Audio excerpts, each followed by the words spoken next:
Bu Artel Kansener, adashmasam Shahrisabz. Xo'sh, hozir ko'pchilik kansener sitkasini tozalamaydi-da, o'shaning uchun nima bo'lib ketadi?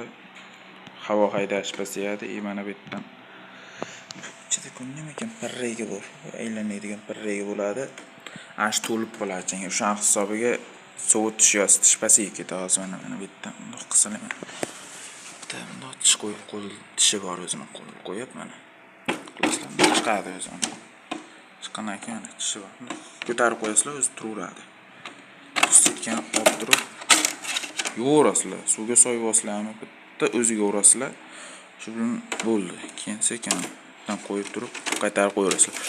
Bordi, shunday ham bo'lmasa, mana bundoq qilasizlar-da, mana shu yerdan ushlab bundoq qayrasizlar. Eski bo'lsa ehtiyot bo'linglar.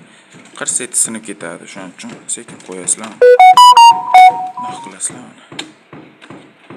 Shu yana mana bu yerdan sekin qattiq bo'ladi bir qilingiz. Bundoq qo'lasizlar, ana bo'ldi. Qirs bo'ldi.